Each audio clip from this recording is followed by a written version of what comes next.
Hi there guys, and welcome back to another English update. It's been a little while, but I thought I'd take advantage of the lovely, cool but sunny day today and film another one for you.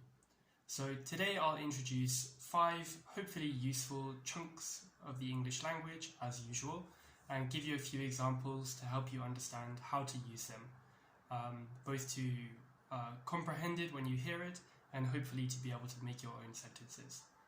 If you'd like to try and make your own sentence and get some feedback, then please feel free to leave a comment below the video and I'll reply to you there. And also, if you don't hear exactly what I'm saying while I'm talking, then you can check my comment below the video where I'll write out each of today's chunks for you. So let's get into them.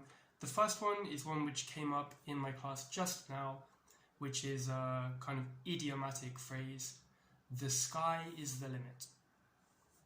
So to kind of comprehend this one and understand what it means, just imagine how high you have to go to really reach the sky. Has anyone ever reached the sky before? Certainly none of us have, I would have thought, unless one of my students happens to be a secret astronaut. So when we say the sky is the limit, really we mean that there is no limit. What would be a context where this comes up? I mean, people often say the sky is the limit when they're trying to be motivational. You know, things like if you really put your mind to it, then the sky is the limit. If you chase your dreams, the sky is the limit. It means that if you really, push yourself and chase something and try to make it work, then whatever limitations there seem to be will disappear or you'll find a way around. Yeah, so the sky is the limit, there's no limit. Number 2 is in the blink of an eye. This one's pretty easy to understand. A blink is very quick, so in the blink of an eye means in an instant, in a moment. For example, maybe if you're talking about an extreme situation, maybe something violent or dangerous, you could say that you were driving and then in the blink of an eye, you didn't realize what had happened, but you were turning off the road. Maybe in the blink of an eye, you reacted and turned out of the way of an oncoming vehicle or something. I don't know. But in the blink of an eye is a very, very short time. So if you're able to respond in the blink of an eye, then I suppose you responded pretty well. You might have saved the day. Number 3 is to make a mental note. And I really like this one. It's a good image to picture. When you make notes, normally on paper with a pen, or nowadays maybe on your smartphone, then you're kind of recording information which you think is important for later. So when you make a mental note, you don't have any paper or pen in your hands, but you're doing the same thing. Inside your brain, you're thinking, okay, this information is important. I've got to remember that. So you're making a mental note. Maybe if someone asks you to do something, you might have to make a mental note. I'll make a mental note and I'll send you that email later, for example. You might have to make a mental note about somebody's name to try to ensure that you don't forget it, for example. Let's see, number 4 then is phrase find my page.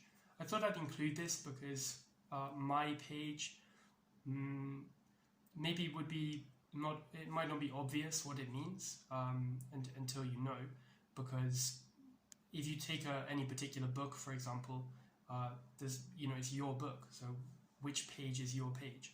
Well, when you say find my page, you're talking about the one which you're working from or the one which you have read up to.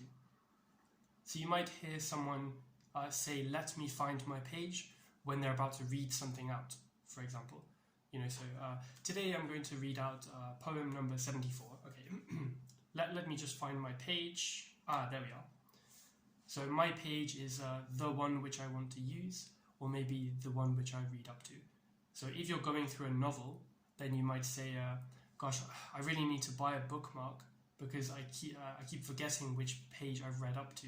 So that would make it easier for me to find my page and continue reading. Number 5 is another one about memory, kind of like Find My Page, it came up in the same class, and that's good with names. So I have to admit that I'm not very good with names. So I'm quite lucky that when I work through italki, I can see everybody's names there. So after a few classes, I do get familiar with people, but if I see 20 or 30 different faces in 1 week, it's quite hard for me to remember them. By contrast, my grandfather is extremely good with names. So 40, 50 years after something happened, he can still tell the story to me and my brother. And when he talks about people, he'll always mention them by name. So I really respect that about him. I wish I was better with names. Maybe there are some methods I could learn.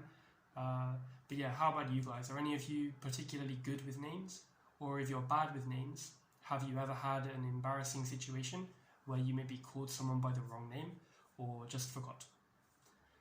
Before I finish up, do remember that there's a Quizlet set linked in the video description, so you can go there to review using flashcards and test your understanding of these chunks and all of the chunks from my other English updates. Otherwise, see you in the next one. Goodbye.